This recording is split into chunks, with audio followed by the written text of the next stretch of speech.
Damai sejahtera Allah yang melampaui segala akal dan pikiran manusia, itulah yang memelihara hati dan pikiranmu di dalam Yesus Kristus Tuhan kita.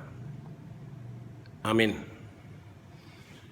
Shalom Bapak Ibu, saudara-saudara sekalian, warga jemaat yang dikasihi oleh Tuhan.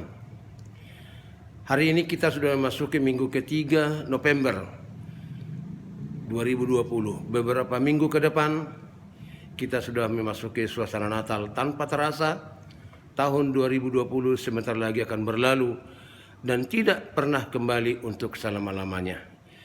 Oleh karena itu saudara-saudara sekalian, marilah kita mensyukuri hidup ini, karena banyak sudah berkat dan karunia Tuhan yang dianugerahkan kepada kita, yang memelihara hidup kita hari demi hari sampai dengan saat ini juga. Karena itu saudara-saudara sekalian, marilah kita menyambut firman Tuhan yang menjadi santapan rohani bagi kita buat kebaktian minggu ini. Diambil dari kitab Yeremia pasal 29 ayat yang pertama sampai dengan ayat yang ke-7. Demikian firman Tuhan. Beginilah bunyi surat yang dikirim oleh Nabi Yeremia dari Yerusalem kepada tua-tua di antara orang buangan, kepada imam-imam, kepada nabi-nabi, dan kepada seluruh rakyat yang telah diangkut ke dalam pembuangan oleh Nebukadnezar dari Yerusalem ke Babel. Itu terjadi sesudah Raja Yekonia beserta ibu suri, pegawai-pegawai istana, pemuka-pemuka Yehuda dan Yerusalem, tukang dan pandai besi telah keluar dari Yerusalem. Surat itu dikirim dengan perantaraan Elasa bin Safan dan Gemaria bin Hilkiah yang diutus oleh Sedekia, Raja Yehuda ke Babel, kepada Nebukadnezar, Raja Babel. Bunyinya, beginilah firman Tuhan semesta alam, Allah Israel, kepada semua orang buangan yang diangkut ke dalam pembuangan dari Yerusalem ke Babel. Dirikanlah rumah untuk kamu diami, buahlah kebun untuk kamu nikmati hasilnya. Ambillah istri untuk memperanakkan anak laki-laki dan perempuan.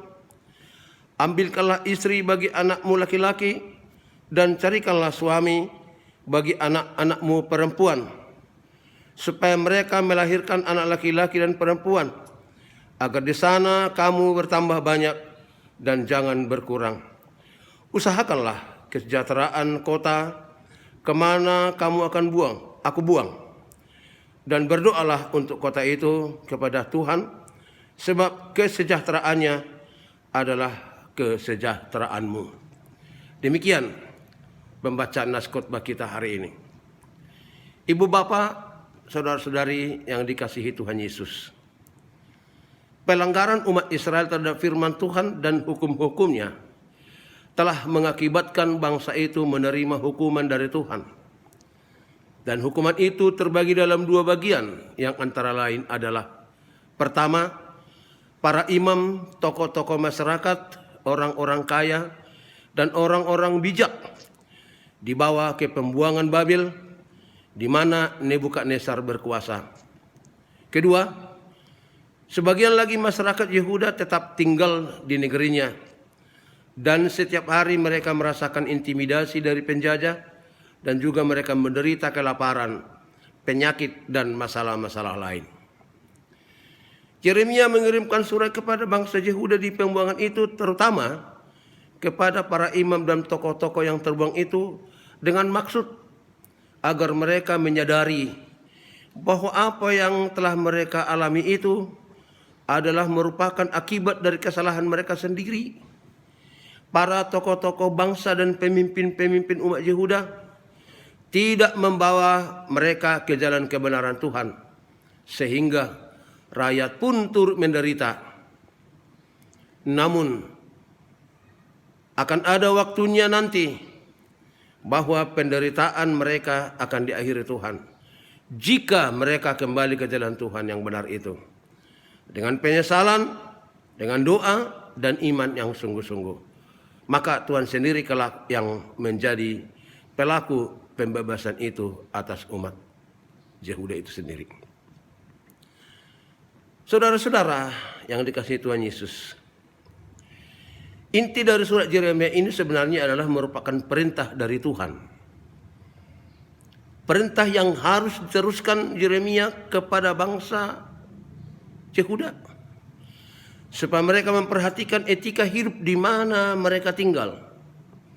Mereka memperhatikan karakteristik hidup mereka di tempat pembuangan mereka. Dan hal-hal yang harus mereka lakukan adalah bekerja dengan baik. Ini bertujuan untuk mengundang simpati positif dari masyarakat di sekeliling mereka. Yang kedua, membangun rumah lewat perkawinan demi keberlangsungan generasi penerus bangsa. Ketiga, aktif melibatkan diri dalam pembangunan masa depan negeri di mana mereka tinggal demi kesejahteraan seluruh rakyat. Sebab firman Tuhan, kesejahteraan negeri tempat mereka tinggal juga adalah kesejahteraan mereka sendiri. Yang keempat, mendoakan negeri dan pemerintahnya di mana umat Yehuda bertempat tinggal menetap. Hal ini adalah penempatan urusan ketuhanan menjadi hal yang utama dan yang terpenting. Saudara-saudara, selain dari hal-hal yang harus umat Yehuda lakukan di pembuangan, mereka juga menyadari bahwa tenggang waktu yang harus mereka lewati di Babel ialah 70 tahun atau beberapa generasi. Mereka harus tinggal di sana sebagai hukuman atas penyimpangan mereka terhadap firman Tuhan. Peristiwa pembuangan itu merupakan pengajaran dari Tuhan. Ketika mereka sudah sadar dan menyesal dan mengakui kesalahannya, maka Tuhan sendiri yang akan bertindak mengakhiri hukuman itu dan melakukan pemulihan bagi umatnya bangsa Yehuda itu sendiri.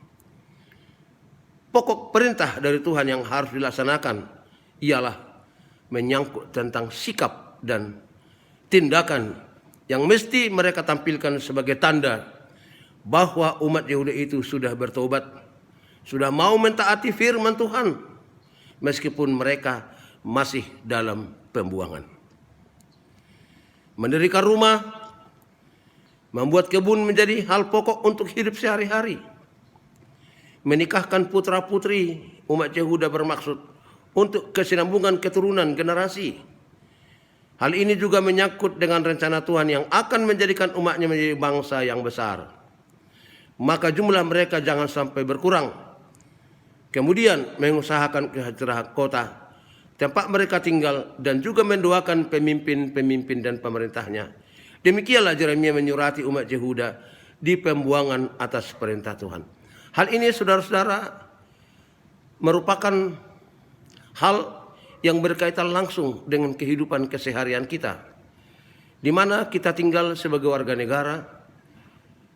Secara tidak langsung dianjurkan untuk ikut serta membangun kesejahteraan hidup masyarakat. Jangan justru pencipta masalah. Itulah sebabnya tema khotbah minggu hari ini adalah mewujudkan kesejahteraan bersama. Berkaitan dengan tema itu, maka penekanan utama yang hendak disampaikan dalam khotbah ini adalah sikap dan tindakan yang harus dilaksanakan oleh orang-orang percaya, oleh orang-orang Kristen, di mana saja mereka berada dan di mana saja mereka bertempat tinggal. Intinya ialah tuntutan tentang kualitas hidup yang lebih baik, kualitas hidup yang terpuji di tengah-tengah kehidupan masyarakat. Dalam melaksanakan perintah ini, jangan sampai lupa peringatan dari Tuhan bahwa suatu kesalahan, suatu pelanggaran tentang hukum Tuhan menjadikan kita menderita dan susah di tengah kehidupan ini. Karena itu, semua kita, generasi yang sekarang ini, harus menyadari bahwa hidup ini menuntut kita untuk berkarya demi hidup yang berkualitas baik, sehingga menimbulkan simpati orang lain bagi hidup kita sebagai umat Tuhan. Pada gilirannya nanti nama Tuhan kita akan dimasukkan dalam dunia ini. Sebab itu marilah kita mengusahakan hidup yang berkualitas lebih baik, mewujudkan kesejahteraan bersama. Setiap pribadi di antara orang-orang percaya harus memberikan sumbangsih bagaimana supaya bangsa dan negaranya di mana dia tinggal menjadi sebuah negara yang hidup dalam damai, aman, sentosa, dan menunjukkan kualitas kehidupan yang terpuji demi kemuliaan nama Tuhan yang senantiasa memelihara dan menuntun perjalanan manusia dan perjalanan bangsa itu sendiri. Karena itu saudara-saudara, khotbah hari ini memberi pesan kepada kita. Mari kita turut serta berpartisipasi dalam seluruh eksistensi kehidupan berbangsa dan bernegara kita demi kesejahteraan bersama di tengah-tengah keluarga, di tengah-tengah gereja, juga di tengah-tengah masyarakat secara umum. Amin. Bapa yang di surga, Tuhan kami dalam Yesus Kristus, berikan kemampuan kepada kami Tuhan untuk melaksanakan firman-Mu, di mana firman Tuhan mengajarkan kepada kami hari ini untuk mewujudkan kesejahteraan bersama. Janganlah kiranya ada di antara warga jemaat-Mu yang hanya memikirkan kesejahteraannya sendiri, tetapi tuntutan sebagai umat Tuhan, kami juga harus berbuat demi kesejahteraan bersama, kedamaian bersama, sukacita bersama di tengah-tengah kehidupan ini. Hanya dengan tuntunan-Mu, pertolongan Tuhan, maka firman ini boleh kami laksanakan di tengah-tengah kehidupan kami sebagai sikap dan karakter kami. Ampuni kami Tuhan atas segala dosa-dosa kami. Terimalah permohonan kami ini dalam nama anak-Mu Yesus Kristus, Tuhan dan Juru Selamat kami. Kami berdoa. Amin.